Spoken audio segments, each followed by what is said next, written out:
e gostaria que o senhor conversasse um pouquinho conosco aqui sobre a participação de Caetité nesse processo de independência.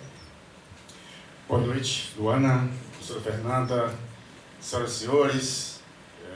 Muito obrigado pela oportunidade de estar compartilhando esse espaço, uma noite bonita, uma noite bem celebrativa, por causas muito relevantes. Agradeço, portanto, e essa é uma honra ter podido participar desse projeto, com tantas mãos, compartilhando esforços, compartilhando com a equipe do MEAF, a professora Fernanda e as coordenações da Secretaria de Educação, com o MASB, eu como professor da UNEB coordenando uma pesquisa, pesquisa com essa temática, do centenário da Independência, cujo foco seria aprofundar e iluminar algumas questões, trazer novas informações. Coordena também um projeto de extensão com o MASB, que traduzirá uma exposição, então são muitas mãos nessa missão. Essa é uma grande questão, é uma grande pergunta que se põe nesse momento, E aí foi a questão que me motivou no processo de pesquisa sobre o centenário, Qual que é o lugar que Caetité ocupa nessa trama, nesse cenário da historiografia baiana? Muito já se sabe, muito já se constituiu, mas nosso desafio é avançar um pouco mais. E eu parto de dois lugares. Um deles é o da memória, Da memória que se expressa nesse momento, 200 anos depois, uma memória reiterada, reconsiderada do tempo, ressignificada a partir de conjunturas diferentes. Dos 200 anos passamos pelo Império, Primeiro e Segundo Império, pela República, e o ato da República como um processo de alguma forma de rompimento do tecido político, produzir novos significados, novas semânticas, novas relações.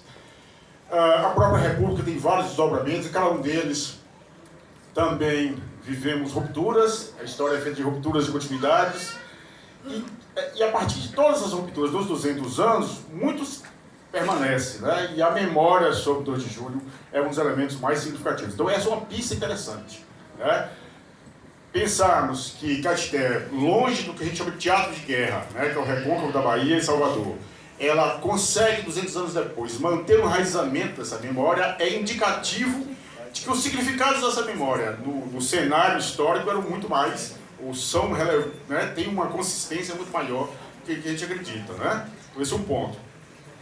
A outra questão é pensar, já que esse teatro de guerra, dos eventos que a gente está celebrando, se dá no Recôncavo em Salvador, o que caberia ao restante do território? Então, se a gente for restringir o cenário de guerra ao espaço lá do Recôncavo, a gente acaba obliterando certas questões. O professor da Universidade Americana, Hendrik Gray, ele fala, por exemplo, do papel que na logística de guerra, o papel feito em algumas vilas no entorno do Recôncavo, por exemplo, a Vila de Nazaré, que ao ser ocupada corta o abastecimento de farinha, que é um importante artigo de guerra e tudo mais. Então nós vamos ter vilas como Nazaré, como outros cenários que foram aparentemente periféricos ao teatro de guerra, mas têm papéis significativos, consistentes e definidores. Eu me alongo um pouco, eu não sei se eu vou ter condição de estabelecer uma reflexão. No entanto, a grande questão é qual o lugar de Caetité nesse cenário. Então, acho que a gente parte de alguns pontos. O primeiro deles é pensar que Caetité não é um município atual. É uma vila, a Vila Nova do Príncipe, emancipada em 1810, que tinha um território quase de 54 mil quilômetros quadrados, que equivale ao dobro do território de Sergipe, por exemplo, ao dobro do território de Alagoas, e com uma sobra, e um pouco maior que o território do atual estado do Rio de Janeiro, que tem 48 mil quilômetros quadrados. Ou seja, é um território que atualmente abrange 48 municípios. Então, essa vila está localizada no século XIX, num contexto político de antigo regime, que é uma outra discussão que não vou ter tempo para a gente problematizar um pouquinho. No momento da história, e aí é o resultado da minha tese, em que esse território foi emancipado há não muito tempo, quer dizer, dentro do cenário histórico, considerando uma nova dinâmica econômica que ele viveu, o advento da cultura do algodão, da economia algodoeira, que produz produtores de algodão, comerciantes e outras riquezas no entorno, que constitui nessa Vila Nova do Príncipe Uma irrelevante, eu problematizo um pouquinho na revista, mas em outros textos que estão saindo, inclusive agora, uma relevante comunidade política. Uma comunidade política que tem uma comunicação direta com os centros de poder. Né? Não só com centros de poder regionais, como a comarca da Jacobina, mas com centros de poder centrais, como a Corte, por exemplo. Então, pensar no lugar de Caetité é situá-la nesse contexto, né, de relevância, e não é só relevância política em razão desses contextos, em razão do volume de algodão que sai daqui, e aí a minha tese de Abafame ilumina isso, e através do Porto da Cachoeira alcança o Porto de Salvador e de lá a Inglaterra, né, os portos de Liverpool e Manchester. Então o algodão que sai dos sertões conecta com essa grande economia internacional. Então, essa é uma questão. Então, essa comunidade política articulada e, portanto, é relevante. Segundo, e vou tentar ser sinóptico, mas está difícil, né, porque são muitas informações, o lugar que tem essa dinâmica, por exemplo, da vila, é para a constituição do Império do Brasil. E a Constituição do Império do Brasil ele é feita a partir dessas vilas. Quer dizer, até 1828 você tem o poder central e os poderes locais representados pelas vilas. O poder central só era legitimado, o imperador só foi legitimado quando as vilas o aclamou. Então cabia às vilas legitimar o poder central. E Caetité está nessa. Tanto é que em 15 de agosto de 1822, antes, portanto, do nosso clássico 7 de setembro, já em Caetité se proclamou essa adesão a Pedro e já se mandaram os que eles chamavam de deputados, né, de representantes da vila, para a Corte Central, de onde recebe de José Bonifácio uma carta de agradecimento ao papel que a vila tem de apoio, de legitimação desse novo império e recomenda algumas questões. Uma delas é um vínculo com a organização que está se dando em Cachoeira. Então, é uma vila que tem um posicionamento político extremamente relevante fora desse lugar, que aparentemente periférico, sertanejo, distante, portanto um lugar central, exatamente. E segundo nessa perspectiva, um dos projetos do Império do Brasil é manter um território que não era Brasil ainda, né, América Portuguesa, manter unificado. Né? Se o projeto do Império ele parte do sul, das províncias do sul, São Paulo, Minas e Rio de Janeiro, manter esse território unificado foi uma artificialidade. A tendência natural seria a fragmentação. E manter essa coesão das províncias do norte, que produziam e exportavam muito mais que as províncias do sul, manter isso unido, passava pelo território baiano, já que é pela Bahia que se conectava o norte, né? Pela navegação de cabotagem pelo mar e por dentro pelos caminhos do sertão, onde estava localizado a Vila de Caetité. Tá? Então, primeiro, a gente fala então, portanto, de um lugar estratégico que a vila tem, politicamente relevante, né? Articulado, central, ao contrário do que a gente imagina. Por fim, você tem essa comunidade que eu falei, de produtores de algodão, envolvidos com esse processo, que ao aderir à independência, estava na perspectiva de sustentar os seus interesses. As cargas de algodão que saíram daqui ficaram bloqueadas no Porto da Cachoeira, que estava no contexto da guerra. Lógico, tomar partido e resolver esse imbróglio era também uma necessidade de fazer fluir essa riqueza que circulava. Então, portanto, é nesse contexto que a gente insere essa questão. Não sei se terá uma outra questão, que eu teria mais um ponto, mas eu devolvo a palavra, porque eu sei que você também tem questões a fazer. Não sei se resolvo também, mas eu tenho alguns elementos assim para tentar concluir essa visão. Ele é uma festa da memória pessoal de cada caetitarense. E nesse instante em que essa festa está no viver de cada um de nós, o 2 de julho somos todos nós. E então, no meu artigo, eu tento chamar a atenção para essa coisa dos bastidores da festa do 2 de julho. Eu não vou dar spoiler, quem quiser saber o que é que eu falei está aqui na revista, mas a ideia é justamente essa, de que a memória do 2 de julho, ela é viva e ela é presente em cada um de nós. A gente deu uma pequena contribuição trazendo um pouco dessas memórias, até não nossas propriamente, né? Como você falou, tem uma referência familiar de algo que eu não sabia, de minha mãe dando subsídio a um festeiro para que ele fizesse a festa de Santana, e eu fui descobrir isso porque ele me procurou e falou: sua mãe, eu só fiz a festa porque sua mãe ajudou. E aí a gente fica com aquela surpresa, porque minha mãe não era de Caetité. Minha mãe era de Santo Antônio de Jesus, veio para cá criança, formou-se aqui e viveu esse 2 de julho com poucos, não é? E nós sabemos, por exemplo, que a festa do 2 de julho, tem gente que a gente não enxerga o ano inteiro, mas no 2 de julho, olha lá em cima do cavalo, né? Bonitão, como é que diz? Com aquela pompa toda. Então a festa do 2 de julho é sim essa coisa de se comemorar a independência da Bahia, agora no bicentenário, mas também é uma festa de cada caxitense. Tem uma foto no seu texto que nos chama bastante atenção, que é uma foto de 1987, onde no palanque da Praça da Catedral, Maurício Lima, Valdir Soriano e Pio na guitarra. Como é que foi essa participação? Como foi essa vinda de Valdir? Conta um pouquinho pra gente. O que é que você tem para nos falar sobre isso, que eu fiquei muito curiosa. Pois é, rapaz, essa festa, particularmente de 1987, o festeiro foi meu professor, saudoso Maurício Lima, filho da Helena Lima Santos, e com a instância de Jairo Francisco Pontes, que era filho do Dr. Clarismundo, também já falecido, o Jairo traz o Valdir para Caetité e acredito que ele tinha feito show aqui em Caetité, no Teatro de Maria Pinho, só quando inaugurou a avenida que ele veio fazer depois.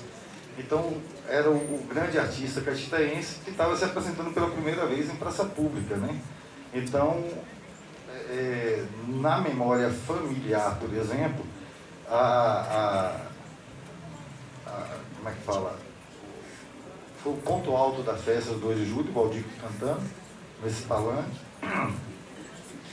E Valdir, quando saiu de Caetité, saiu porque brigou com uma pessoa aqui em Caetité. E essa pessoa foi meu pai. Então,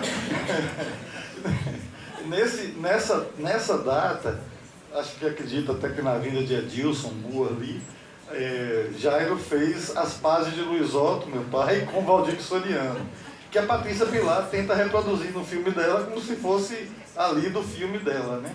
Então, foi um resgate memorial e imagético, né, por causa da fotografia que a gente conseguiu localizar, não do encontro de meu pai, mas de Valdir na praça, sim.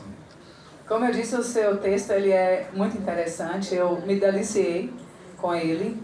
E, assim, ele foi inspiração pra gente. Eu vou contar um spoilerzinho do desfile desse ano, porque quando você enviou a foto de um desfile mirim, organizado pela sua mãe, então professora Marion Gomes, no ano de 1962.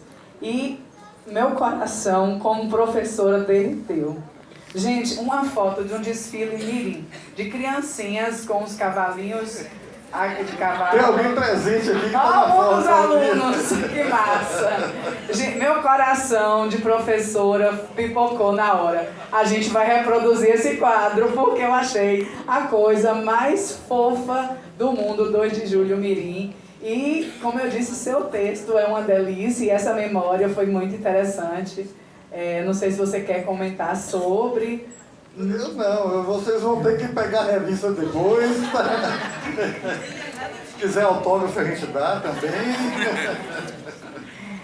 Você cita também na sua escrita sobre um período, né, muito interessante, que quando a festa ainda era dos festeiros. Tínhamos os festeiros que fazia cada ano e das brigas nas vésperas das eleições pela bandeira do 2 de julho, que era como se fosse um palco já para um próximo comício, né? O desfile se tornava, de certa forma, um comício político. E aí isso também é uma coisa muito interessante que eu acho que você pode dividir com a gente, inclusive sobre o período que você cita, que a bandeira foi enterrada e que passa aí, tem um hiato na história onde o 2 de julho não foi celebrado. Pois eu tenho muito receio de estar, como é que se diz, com vontade de falar sobre essas coisas, mas passar um pouquinho do tempo. Então, realmente, o folclore de Caetité fala do enterro dessa bandeira, que é uma figura de linguagem, né? Ninguém pegou essa bandeira e enterrou. Até porque a gente questiona lá no texto, por que ninguém compra outra bandeira? Né? Enfim, questões talvez políticas, talvez do momento histórico do país, né? A gente está inserido numa história, a gente está inserido num processo que não é só de Caetité, é do Estado, né? A Guerra da Independência mostra isso. Nós temos, por exemplo, fizemos para o nosso gerente de Cultura e Turismo, o Edmilson Brito, a transcrição de uma ata de 1822, onde os vereadores decidem justamente fazer aquilo que Zezito reportou aqui, né? Constituir uma caixa militar para arrecadar recursos para financiar a guerra que estava acontecendo lá no Recôncavo. Então, Caetité foi ativo, né? Nós estamos vivenciando sempre um momento histórico nosso, mas também inserido naquele contexto. Então, acredito que muito mais pelo contexto nacional, Caetité enterrou a bandeira. Foi Luiz Buião, chamava Luísio Gomes de Carvalho, que era tio de um outro festeiro chamado também Aloísio Gomes de Carvalho, e tinha um apelido de Luiz Buião, que era tio de Lude Armindo, né? Então, eram pessoas que inspiravam a festa do 2 de julho, né? Com todos os seus elementos. E Luiz Buião foi esse grande herói, que foi lá e falou, não, a bandeira está enterrada, vamos desenterrar. E foi uma afirmação muito interessante, porque foi algo que diziam que Caetité tinha perdido e Caetité resgatou. Então, a gente sonha que muitas coisas que desapareceram efetivamente, né, acabem sendo preservadas ou retornem com essa memória viva ainda de muitos dos presentes. É isso. Eu acredito que vocês, nesse texto que a gente tentou contribuir, não fizemos nada historiográfico, não é? Eu me lembro que a professora Rosemary uma vez me chamou de memorista, e aquela palavra bateu assim, eu falei, que diabo é isso, rapaz? Então, eu não sou historiador, eu virei memorista. E isso me deu uma liberdade muito grande, por exemplo, para explorar um pouco as recordações sem ter que estar como o professor Zezito, coitado, preso naquele vocabulário, preso na citação obrigatória, que é excepcional, Zé, os trabalhos que você faz. A gente agradece muito até ter podido dar uma colaboração, porque é um trabalho que a gente tem que ressaltar. A memória do 2 de julho não pode se perder.